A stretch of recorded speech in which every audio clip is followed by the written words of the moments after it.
new background ulit guys. Labas na ako today. So, madilim, di ba? Yun lang, it's day 40. 40-ish. So, ayun. Ang pasok ko kanina is 3 to 4 lang. Yan, guys. If you are wondering ba't nasa labas, because there are people inside the house. So, I'm too shy.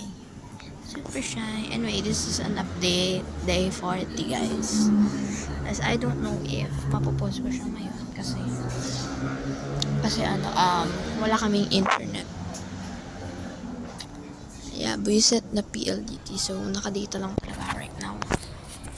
As, ayun, hindi ako nakapag-aral talaga. May 9 ako nagising. Hindi naman talaga ako. Puro ako snooze ng alarm ko. Sana narinig niyo yun. Buisit na mga motor.